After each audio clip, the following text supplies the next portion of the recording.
los que estáis por aquí presentes y los que en cualquier momento podáis ver la grabación, pues espero que la tarea os esté resultando no demasiado compleja.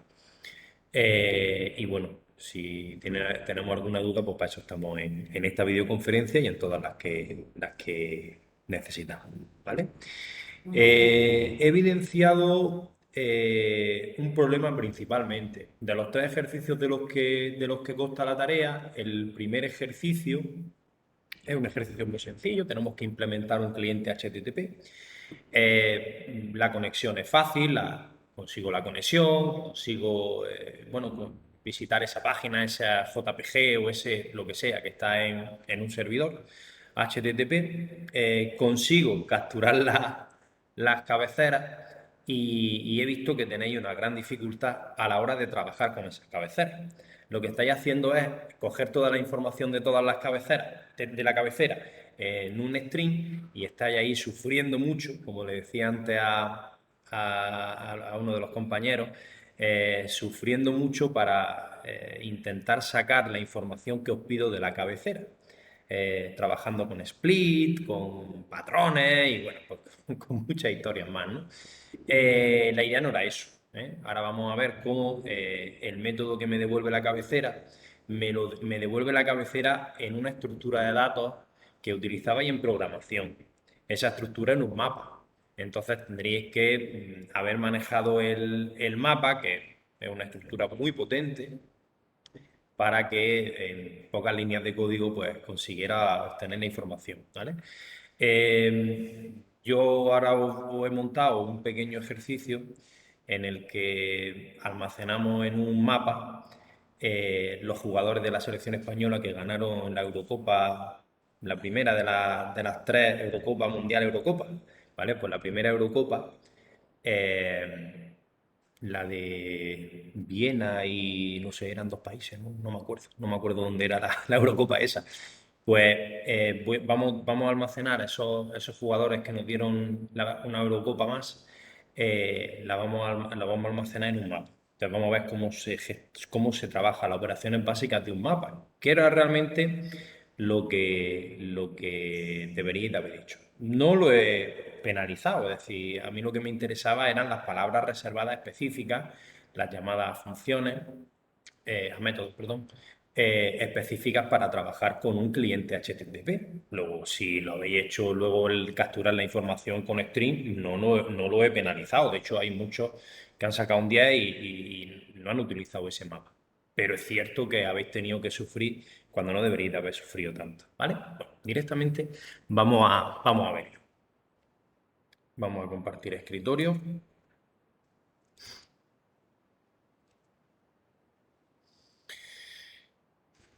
Vamos a ver. Bueno, pues aquí tenéis, os he pintado aquí dos ejemplos, ¿vale? Un ejemplo para trabajar con mapas y el ejemplo del ejercicio 2 y 3 que eran servidores HTTP. El primer ejercicio era un cliente HTTP y los dos siguientes eran servidores HTTP. Bien, pues aquí tenéis el ejemplo del cliente. No está desarrollado el cliente HTTP, simplemente es para ponerlo en contexto. Todos más o menos habéis conectado con una de las referencias web de nuestro instituto, de Elías Agua Dulce, pues habéis conectado adecuadamente con alguna de las que os propongo en el enunciado. Bien con esta, que era la página web de formación de FP a distancia, bien con una foto, que era la del logo del centro, o bien con un PDF, ¿vale? Y en base a eso, pues habéis capturado las cabeceras sin ningún problema. Esa parte todo el mundo lo ha hecho bien. Básicamente, esto no es más que explicar lo mismo que vienen los apuntes, no estoy descubriendo nada, ¿no? Me creaba aquí la URL, que en este caso ya sabéis que en la práctica hay que pedirla como parámetro de entrada cuando ejecuto la aplicación. Luego me creo mi objeto URL pasándole la dirección a URL como una cadena de caracteres, me creo mi objeto URL. A partir de este objeto URL abro la conexión, es decir, conecto con mi servidor HTTP, y ahí me creo un objeto URL connection que le he llamado conexión, como si le queréis llamar Pepe, y aquí ya finalizo la conexión, ¿vale? Hasta aquí estarán los pasos fundamentales para poder establecer una conexión pues, con un servidor HTTP. Repito que estamos implementando un cliente HTTP. Y aquí llegan los problemas. Yo a este objeto conexión, ¿vale? Le cojo las cabeceras. Entonces, cuando yo hago el get header fields, mi inglés ya sabéis que es muy pobre, cuando yo cojo los campos de la cabecera, los campos de la cabecera, si habéis mirado en la API de la clase URL connection y habéis visto concretamente el método getHeaderFields, como se pronuncia, lo que retorna este método es una estructura mapa. El mapa es una interfaz, no es una clase, es una interfaz. Una interfaz mapa que se puede implementar de diferentes formas. Se puede implementar con árboles, que es la clase TreeMap, con tablas de hash, que es la que yo he utilizado aquí, el HashMap, y hay alguna más. Aquí os he dejado como comentario una página web que he encontrado que es bastante interesante, que me ponen ejemplos concretos para cada una de esas estructuras, ¿vale? Si me deja la barra esta, aquí, si me deja esta barra, os muestro la página, ¿vale? Bueno, pues aquí tenéis, por aquí me está diciendo que hay tres formas de implementar, o son las más extendidas, la interfaz map, un hashmap, que es el que voy a utilizar, un treemap y uno basado en LinkedIn, ¿vale? El linked list, perdón, que es el linked hashmap, ¿vale? Y aquí tenéis unos pequeños ejemplos, algunos de los cuales yo he copiado, para definir un mapa de las tres formas distintas y después para recorrer el mapa. Yo en este caso no he utilizado esto. Todas las estructuras de datos se pueden recorrer con iteradores, pero bueno, como nosotros no era el objetivo de este tema, de esta unidad, el trabajar con iteradores, ¿vale? Eso era algo que veíamos en programación, pues yo lo he implementado de otra forma distinta, como acostumbramos a hacerlo nosotros en PSP, ¿vale? Bueno, pues no dejéis de ver esta página que es bastante interesante, ¿vale? Aquí tenéis ejemplitos de código de todo, incluso de una variedad grande de métodos de la clase map, ¿vale? Algunos de estos métodos los vais a tener que utilizar pues, para hacer el cliente. Os lo recomiendo que lo hagáis así, con mapas y no con cadenas de caracteres con split, porque es una auténtica tortura. Bueno, entonces, el problema aquí es que la clase getHeaderFields pues, me devuelve un mapa. Yo le he llamado un mapa de cabecera. Y aquí es donde está toda la información. Yo, por ejemplo, aquí me he hecho un system.out y aquí veis toda la información. Vamos a poner esto entre comentarios un momentillo para que veáis donde habéis llegado todos bien, sin ningún tipo de incidencia ni de sufrimiento, ¿vale? Que es simplemente, pues, al hacer la conexión y capturar la cabecera. Si yo ejecuto aquí,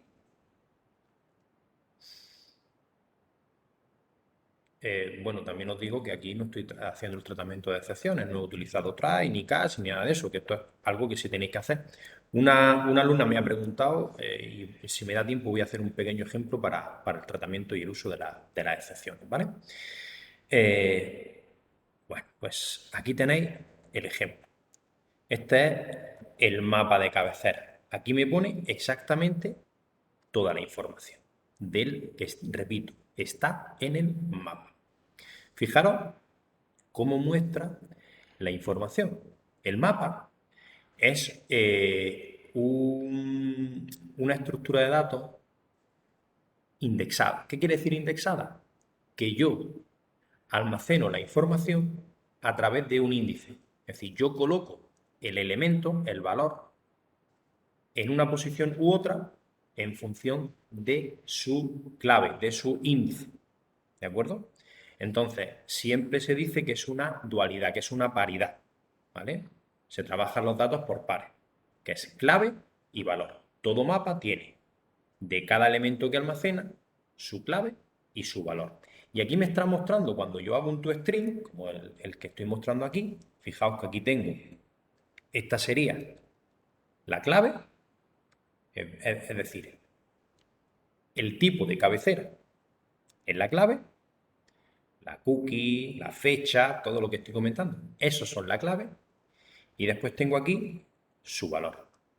Siguiente cabecera, en este caso no se le asigna clave, por definición así, y su valor. La clave, el Xcache, y su valor. La clave, el server, y su valor. Entonces, el Apache, el que utilizo como servidor. El tipo de conexión, con su valor. La etiqueta autor, con su valor. Y así con todas. Bueno, pues vosotros eso lo habéis metido en un string, como lo que estáis viendo aquí, y habéis estado peleando pues con string tokenizer o con split para ir troceando y obtener la información. ¿Vale? Y repito que no es lo que se esperaba. Bien, yo evidentemente no voy a hacerlo como lo que tendríais que haber hecho, evidentemente, si no estaría haciendo la práctica. Así que lo que he hecho es que os he pintado un ejemplo del mapa. Bien, como decía, un mapa es una estructura que almacena datos por pares. Un par, el primer elemento del par es la clave y el segundo es el valor. Ya sabéis que los mapas, como cualquier estructura de datos, llámese ArrayList, llámese Linked List, llámese PS Tree, B-Tree, que son árboles binarios de búsqueda, etcétera, etcétera, almacenan los datos en una estructura genérica, en una estructura, ¿os acordáis? Tipo T, también lo veíamos en programación. Entonces yo, mediante el comando mayor que, menor que, yo especifico esos dos campos de qué tipo van a ser concretamente. Aquí, en el método que me devolvía el getHeaderFeld, es decir, perdón, en la información que me devolvía en return este método, veía que en el mapa el campo clave es un string, es el author, el last modified, cookie, etc. Y el campo valor era una lista de información. En este caso, una lista de string. Es decir, por ejemplo, autor es la clave, sería aquí. Y si en autor pongo 3 autores, pues almacenaría en 3 posiciones de una lista, que es esta lista. ¿De acuerdo? Bueno, pues para que veáis cómo funciona el mapa, yo me he inventado un mapa. En este caso, el mapa tiene como clave un entero y como valor, podía haber definido una lista de cosas, podía haber definido un objeto persona, un objeto jugador de fútbol, pero en este caso, para no complicaros la vida, simplemente tiene un string, que es el nombre de jugador. La clave es el número de su camiseta y el string es el nombre del jugador. Entonces yo lo que voy a almacenar en esta estructura de datos llamada mapa, voy a almacenar la alineación titular, creo que era la titular, si no recuerdo mal, que ganó el famoso, ya no sé si la primera Eurocopa seguido, la última, no me acuerdo. Entonces, me defino un mapa que es de tipo interfaz mapa, pero después cuando llamo al método constructor ya lo tengo que hacer con un mapa concreto de los que podemos, ¿no? En este caso, un hashmap. También de tipo integer y string. De esta forma, me declaro un mapa vacío, que no tiene elementos. En el caso de la práctica no lo hacéis así, sino que directamente definí mapa integer string map igual a lo que me devuelva el método. Bueno, en este caso, hacéis la llamada así y ya el mapa directamente ya tiene sus valores. Aquí no, aquí me lo he creado vacío y yo ahora estoy insertando valores a ese mapa.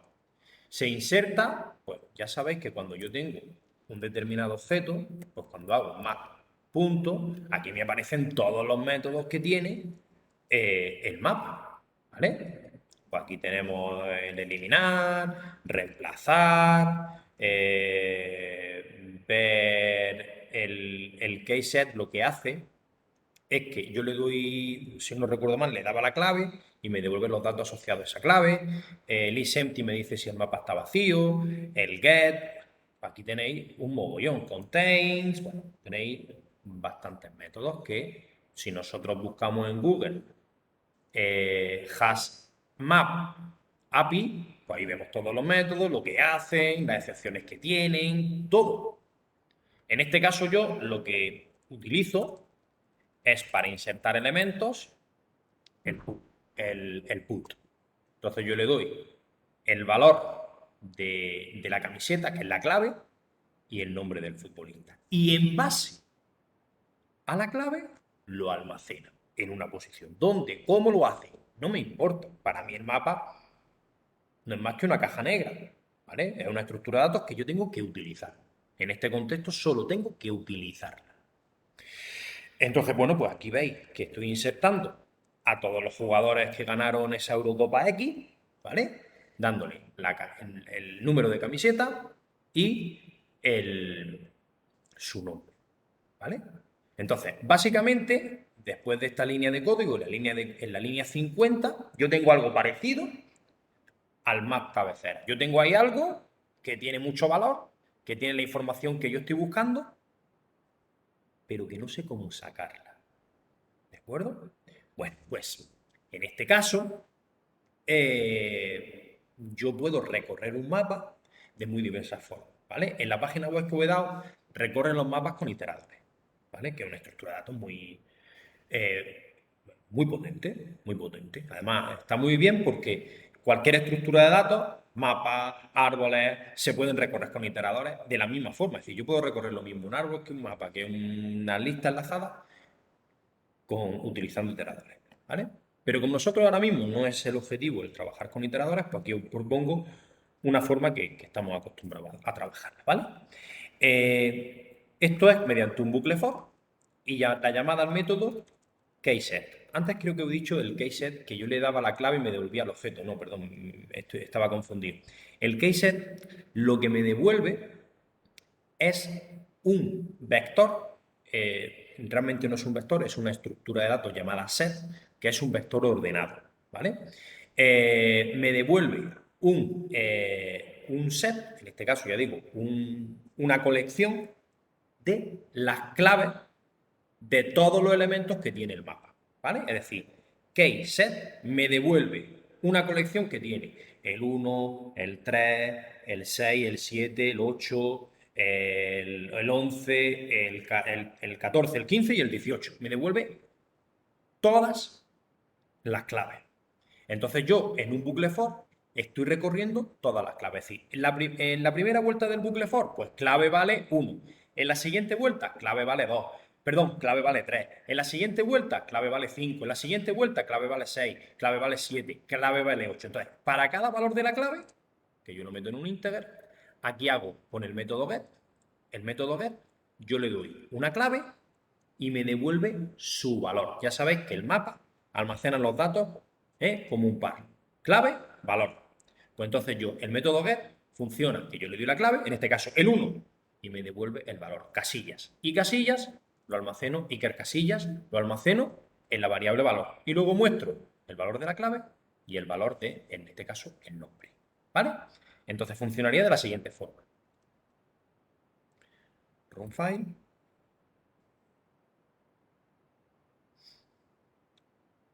¿Veis? Aquí tenemos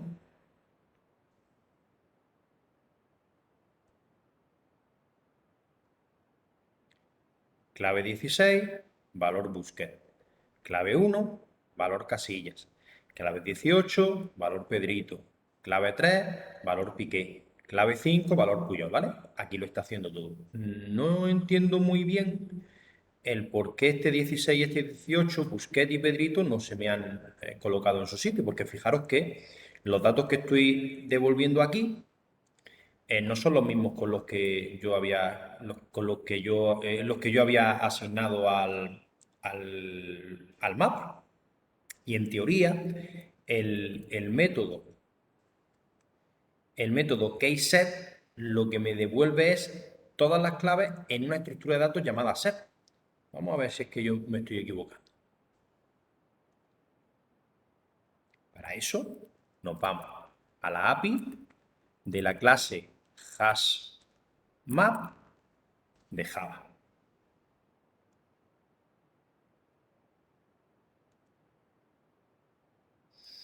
Vamos a ver qué hace el getKey. ¿No era getKey?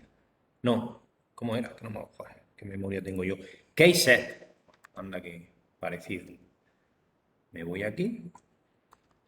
Kset. Retorna un set con las claves del mapa. Y el set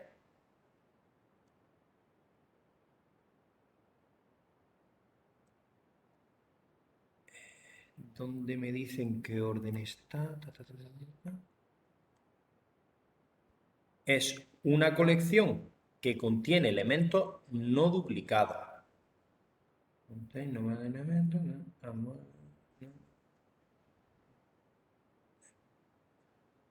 Por su nombre. Bueno, no sé, en teoría, ya digo que mi inglés no es muy bueno, pero en teoría creo que me lo debe de dar ordenar.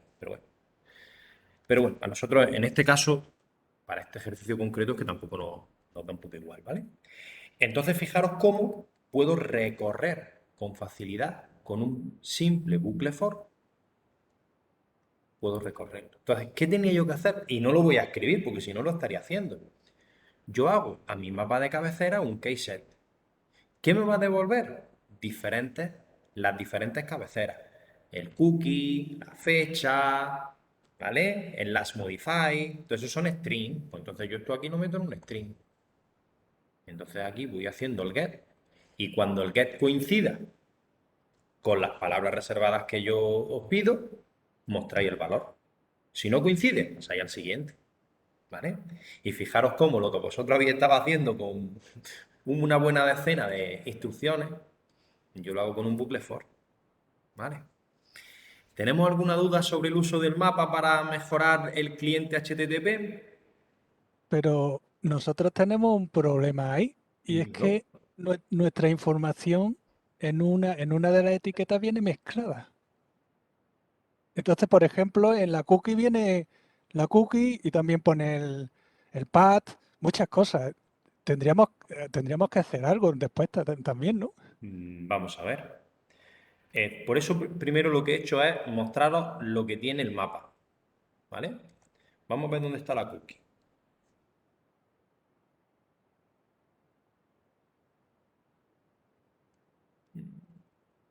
A ver, a ver, a ver, a ver, a ver.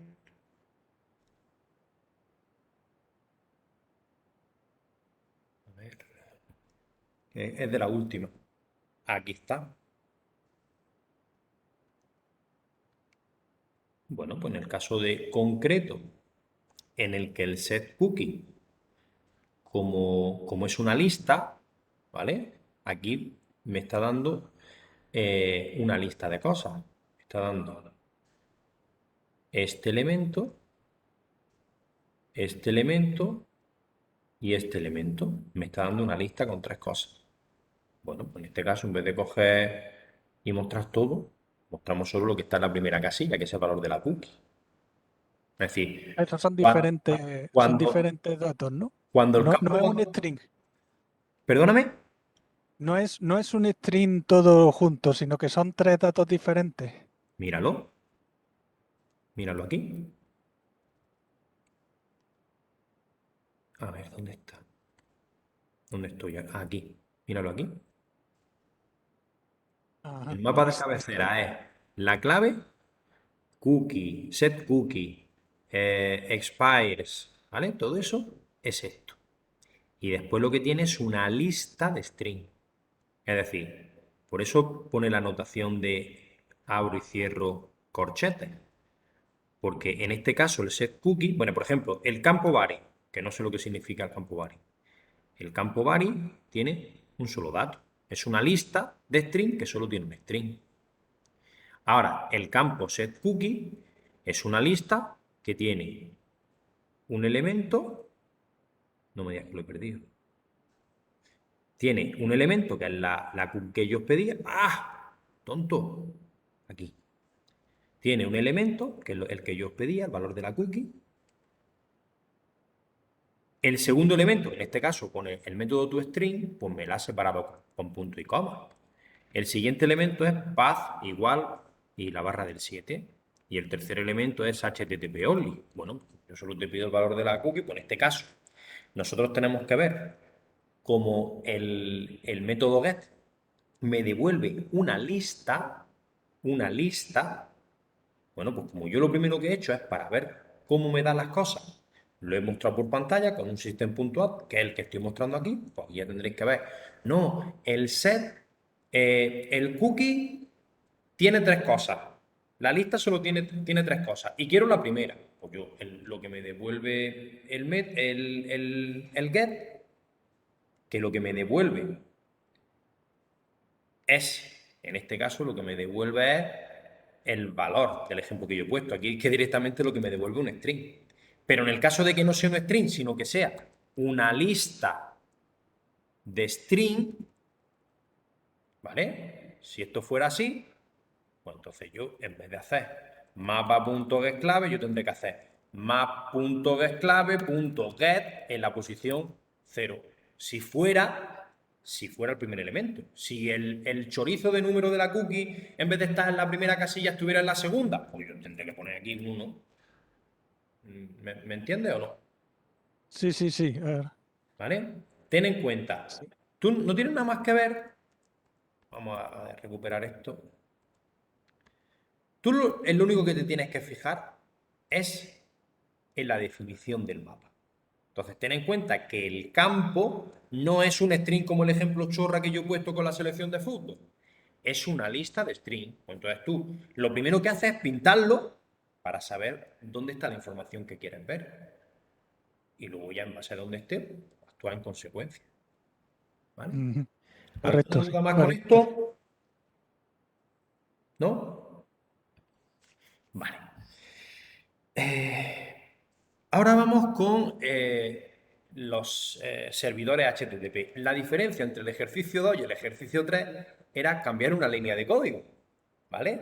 En el ejercicio 2 era el servidor atendía solo a un manejador, a un handler, y el tercero era uno concurrente. La única diferencia entre la implementación del servidor HTTP era pues que el servidor HTTP tenía esta línea para crear el thread pool, es decir, para que automáticamente generara un hilo por cada handler que quisiera conectarse conmigo, ¿de acuerdo? Y si no estaba esa línea de código, pues solo atendía a un hilo, solo atendía a una petición. ¿Vale? Es decir, esto es que prácticamente o lo dábamos. ¿Vale? La estructura es pues que yo quiero atender a un handler, en este caso uno que me he construido para esta clase, que se llama Factorial. Aquí pongo el puerto al que escucho y luego pues veis simplemente pues lo que tiene es, me creo una clase HTTP Server pasándole el puerto, como podéis ver ahí, y luego me creo un contexto. Y en el contexto que tengo que poner el nombre, el cómo llamo al contexto, barra factorial, barra calculadora, barra saludo, barra primo, y luego aquí una instancia del objeto handler, que es el que tenéis que implementar. Realmente el core del ejercicio es implementar la clase HTTP handler es primo, HTTP handler saludar. Luego tenemos esto pues, para hacerlo recursivo y lo inicio y ya está. Si es que es lo único que tenéis que hacer. ¿Vale? Ese es el ejercicio.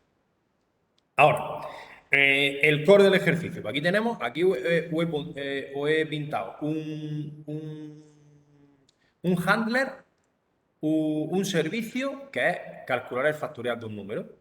¿Vale? Simplemente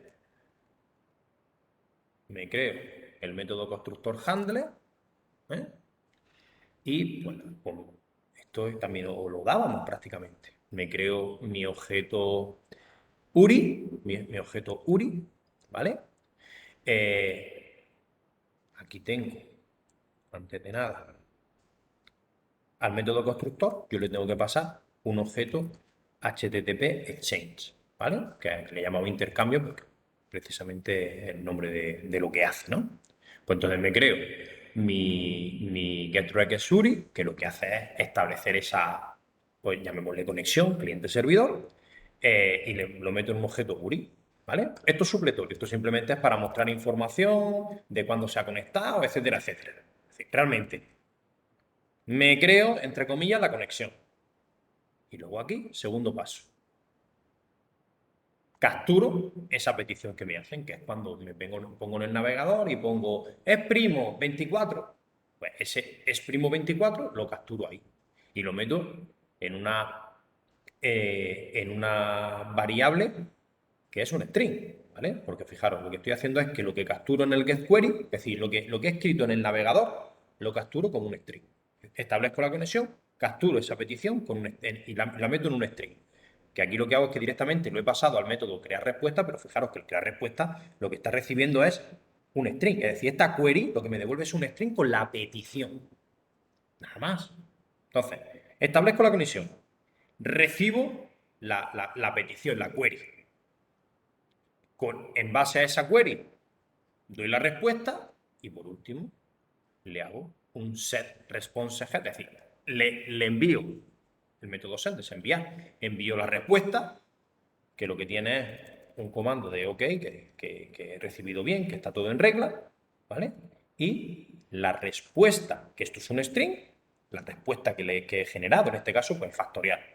Y en vez de ponerle la respuesta tal cual como un string, pues tengo que hacer getByte. A ver, esto es que yo no... Aquí. Aquí lo que le estoy dando es el campo que le estoy devolviendo, el string, y lo único que hay que darle getByte.length, es decir, la longitud de la respuesta pasada. Bueno, esto es así porque está la sintaxis, no tenemos que complicarnos más la vida. Y por último, me creo el objeto stream, que es para realmente hacer el intercambio, y lo que le paso es el intercambio.getResponsive. Aquí lo que hace es que genera, en ese paquete que le voy a enviar, genera la cabecera, aquí genera el cuerpo del mensaje, y aquí por último escribe el mensaje, ¿vale? Es decir, aquí genero, ya sabéis que estamos en un protocolo HTTP. Los protocolos HTTP se basan en envío y recepción de paquetes, como los otros. El cliente me envía un paquete en el que me hace una pregunta. En este caso es factorial de 44. Entonces, este paquete yo lo recepciono aquí y con el comando getQuery lo traduzco y lo doy en un string. Entonces, yo aquí tengo la pregunta. Luego tengo la respuesta. La respuesta es el factorial de 44, el número que sea. Entonces ahora tengo que construir un paquete. Desde el servidor construyo un paquete para enviarlo. Ya sabéis por redes que los paquetes tienen una cabecera y el cuerpo de la información. ¿Vale? Bueno, pues en este caso, la cabecera se construye con el campo getResponseHeader. ¿Y qué campos necesito tener en la cabecera? Además de la información de los puertos, además de la IP origen, la IP destino, toda esa información que para mí es transparente porque es una información que no tengo yo que codificarla, ¿vale? Es información que ya tiene el objeto intercambio, el objeto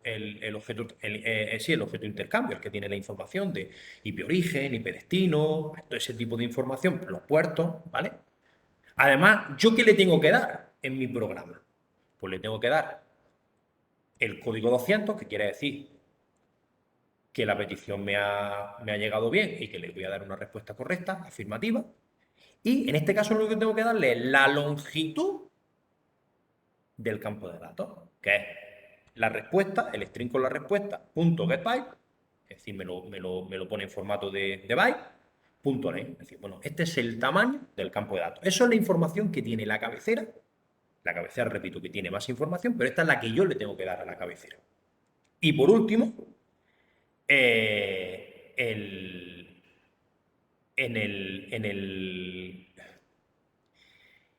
el campo body, en el cuerpo del paquete, pues yo aquí le doy el pack. Este es ya la información. No como aquí, que es la longitud de la información. No, aquí ya le estoy dando la información. ¿Vale? Entonces ya en el comando, con el método write, ya está enviando esa información. Esa cabecera que he construido, esa respuesta que he construido, ya se envía al cliente HTTP y por último se cierra la conexión. En este caso se cierra el string. ¿Vale? Esa es la implementación de todos los handlers del mundo.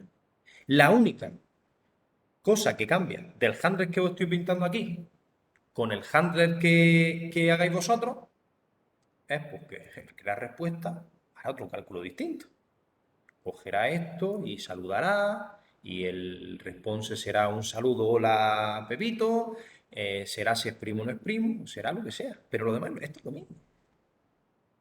Aquí quieres crear respuesta, en este caso lo que hago es que me pasan la query, le paso un patrón porque tiene que ser siempre número igual a un número, porque yo lo que estoy haciendo es el factorial de un número. Y, bueno, pues aquí lo que hago es llamar al método calcular factorial, que es otro método que he pintado aquí, que me calcula el factorial. Y ya está. No tiene nada más. Vamos a ver si esto funciona bien. Guardamos. Vamos a echar a andar el servidor.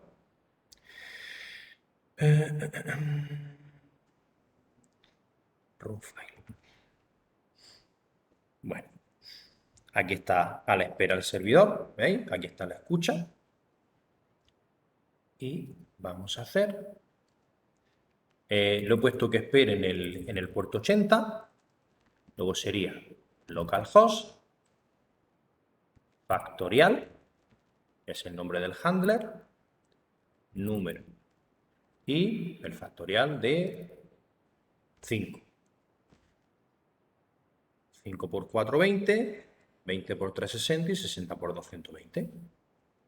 Que en vez de ser 5 es 123, pues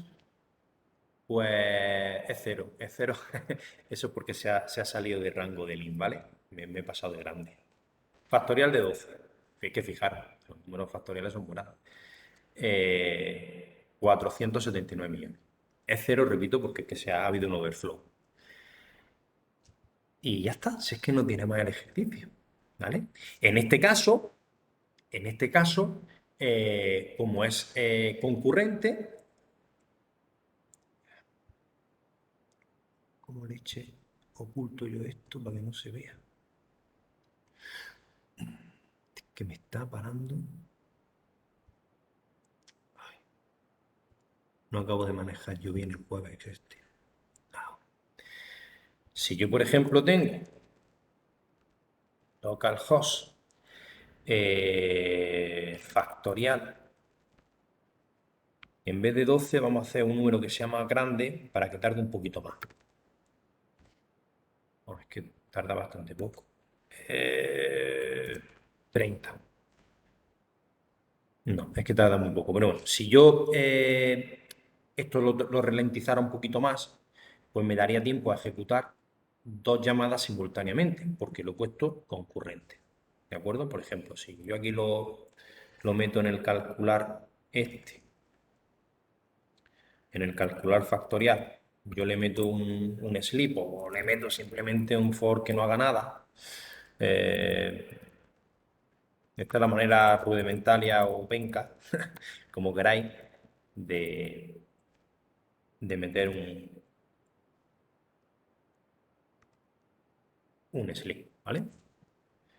A ver si nos da tiempo a ejecutar. Vamos a parar esta ejecución. Run file. Ay, no, el servidor el que tengo que ejecutar, no el handler. Vamos a ver. Ya está en marcha. Bueno, si yo ahora ejecuto este y este, pues no sé si ha dado tiempo a hacerlo los dos, porque sigue tardando bastante poco, ¿vale? Bueno, pero por ejemplo, en el es primo, cuando metéis números muy grandes, ahí sí que tarda un poquito, ¿vale? Entonces, os tiene que dar tiempo, mientras que estáis ejecutando el proceso más largo, la petición más larga, podéis arrancar otros handlers, otras llamadas, y se están ejecutando en paralelo, ¿vale? Y eso simplemente es gracias a una línea de código, que es esta, que me crea el thread pool, ¿vale? Bueno, dudas con este segundo ejercicio. Segundo y tercero. ¿Hay alguien que tenga dudas? ¿Nadie? ¿Seguís ahí? ¿O habéis ya...? Sí, sí, estamos. Estáis, Estamos ¿no? aquí. Bueno, pues... ¿Dudas con esto? ¿No? No, no. No, Bueno, pues vamos a montar otro ejemplo que no me había dado tiempo a montarlo porque dejé planificar la clase ayer, pero esta mañana he recibido una petición, que es problemas con el uso de excepciones. ¿Vale? Bueno, os voy a poner un ejemplo y no voy a utilizar las excepciones que tenemos en la API de Java, me voy a hacer yo mis propias excepciones. ¿Vale? La semana pasada la semana pasada hice una videoconferencia en programación donde explicaba el comando extends, que es el uso de la herencia. ¿Por qué digo esto? Aquí me voy a crear yo mis propias excepciones y necesito hacer uso de extends, ¿vale? Porque todas las excepciones van a extender de la clase, de la superclase exception, que es la clase madre de todas las excepciones. Todas las excepciones extienden de extends. Así que quien no entienda alguna cosita de estas que estoy comentando aquí, del uso del extends, pues que lo ponga en el foro y yo le facilitaré la URL del vídeo de excepciones. Aquí me voy a poner una excepción, me voy a inventar una excepción que se llama Frank Exception. La clase Frank Exception es una excepción y como todas las excepciones extiende de exception. ¿Vale? Es decir, todos los atributos que tiene la clase exception, todos los métodos que tiene la clase exception, los tiene Frank Exception. Entonces yo aquí, por ejemplo, me hago mi método constructor, public Frank Exception, y le paso, perdón, le paso la descripción de esa excepción. Y aquí lo que hago es que llamo a mi superclase con el comando super, que no recuerde qué es esto de super, etcétera, etcétera, que me lo pida, que me pida el vídeo de las excepciones. A priori no voy a poner nada más, porque la clase FranException no tiene ningún atributo propio, solo los de la clase Exception, y no tiene ningún atributo propio, solo los de la clase Exception. Vale, pues yo ahora me voy a hacer una clase que se llama Armando Exception, que es una clase que es muy parecida a la de Fran, pero tiene alguna peculiaridad y por lo tanto extiende de Fran Exception. Entonces me creo una clase que se llama Armando Exception. Y la clase Armando Exception es muy parecida a la Fran Exception. Pero ¿cómo va a ser parecida si Fran no tiene nada? Por favor, utilizar vuestra imaginación. Fran Exception tiene mucha información específica de esa excepción. Y Armando Exception es un caso particular de Fran Exception. ¿Vale? Por lo tanto, a mí me interesa extender de Fran para que tenga toda la información y todos los métodos de Fran exception y luego poner alguno más. Entonces yo lo que haré es extender de Fran exception. Ahora mismo no estamos haciendo nada, absolutamente nada de excepciones. No estamos haciendo nada específico de excepciones. Lo que estamos es haciendo un repaso de herencia. Entonces tengo mi clase Armando Exception, que yo le paso un string descripción. Y lo que hago es llamar a mi superclase, que mi superclase es Fran. ¿Vale? Bueno, ahora. ¿Por qué me está fallando esto? En exception. Falta una C. Falta una C, sí, ahí en exception. Aquí, gracias. Ahí, sí. Vale, bueno, pues ahora fijaros. En Fran Exception voy a hacer un método que es public string mostrar mensaje. Y el mostrar mensaje lo que va a retornar es soy la excepción de Fran y falla por, y aquí le concateno, descripción. ¿Vale? Bueno, vamos a ponerlo como atributo. Bueno, no, esto será algún cambio. This.getMessage. ¿Vale? Esa descripción se mete en el campo mensaje. ¿Vale? Entonces yo a priori lo que quiero mostrar aquí, soy la excepción Fran y falla por y el mensaje que me hayan pasado. ¿Vale? Entonces, el mostrar mensaje, que realmente es un getMessage, ¿vale? Pero yo me estoy haciendo mi propio mostrar mensaje, lo que identifica es de quién es la excepción. Si yo me hago aquí en Armando, yo perfectamente podría llamar al método getMessage. Si yo hago this., ¿cómo era? Mostrar mensaje, ¿vale? Pero claro, yo no quiero este mostrar mensaje porque ese mostrar mensaje está diciendo hola, soy la excepción de Fran. Y en este caso, yo lo que quiero ahora soy la excepción de Armando. Entonces yo me voy a hacer mi propio getMessage. Voy a copiar aquí. Lo voy a pegar aquí. Se me va a quejar. Se me debería de quejar. En este caso a modo de warning. Y me dice, oye, mira, ponle la etiqueta de sobrescrito, ¿vale? Para que cuando llames al mostrar mensaje de la clase Armando, llame a este y no llame al de Fran, ¿vale? En este caso, hola, soy la excepción de Armando. Bueno, ¿por qué os estoy contando todo esto? Lo que quiero que os quedéis es que las clases están jerarquizadas. Entonces tengo la clase Fran Exception, es la superclase. Y la clase Armando Exception es su hija, es su subclase. ¿Me entendéis? Entonces, la clase Fran Exception es más genérica que la clase Armando Exception. ¿Vale? Entonces, ¿por qué digo esto? Vamos a hacer aquí un pequeño main.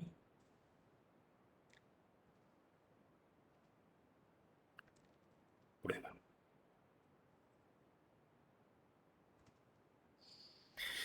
Bien. Yo en la clase prueba tengo mi main, public static void main string argv. ¿Vale? Vamos a ver. Yo me voy a hacer aquí un método, que es el método public void, un método que lo único que hace es lanzarme una excepción. Lanzar excepción. Y este lo único que hace es throw new. Aquí voy a lanzar una excepción. Esto, imaginaros que es un método que hace un mogollón de operaciones súper interesantes, pero si se da una condición, lanza la excepción. En este caso, lanza una excepción Armando exception. ¿vale? Y aquí pongo el mensaje que me da. Y diréis, Fran, no acabo de entender qué leche estás haciendo. ¿Vale? Vamos a ver aquí. No, ¿qué he hecho? ¿Qué leche he hecho? Ah, que le he llamado. Es que falta una P, creo, ¿no? Bueno, da igual. Si este es el nombre. Exception, ¿vale? Olvidaros de la clase excepcionista. A ver, vamos a eliminar esto. Delete. Eso me pasa por darle a OK sin leer. Que hay veces que vas con el piloto automático pensando en 10 cosas. A ver, Armando Exception. Armando Exception. ¿Por qué te quejas tú ahora?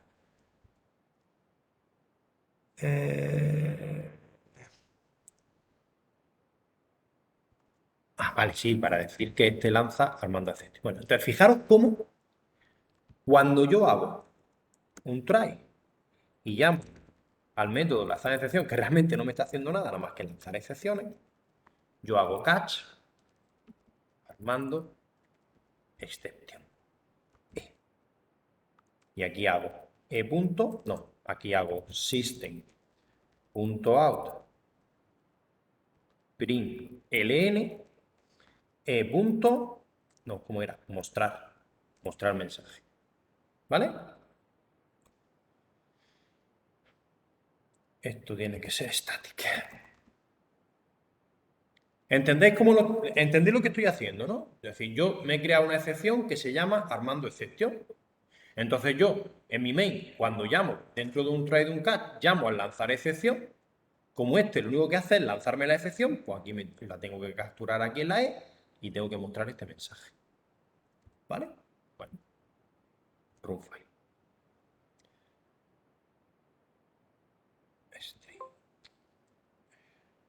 String.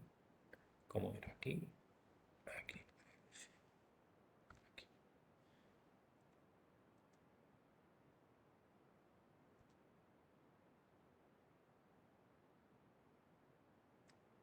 Soy la excepción Armando y falla por aquí. Sin ningún problema, ¿verdad? ¿Sí? Vale. ¿Qué pasa? ¿Qué pasa cuando yo tenéis en cuenta que Armando Exception es una subclase? Por encima está Fran Exception y por encima está Exception. ¿Qué pasaría si yo pongo aquí Fran Exception? ¿Sabes qué pasa? Run file. Soy la excepción Armando y falla aquí. Fijaros que, aunque yo esta excepción, aunque yo la esté almacenando en un elemento de su superclase, como lo que yo le estoy dando en la clase, lo que yo le estoy dando realmente es un elemento concreto de la subclase, fijaros cómo me lo sigue haciendo bien. Y si yo hago de la clase exception, ni me compila. ¿Por qué no me compila? Porque la clase exception no tiene el método mostrar mensaje.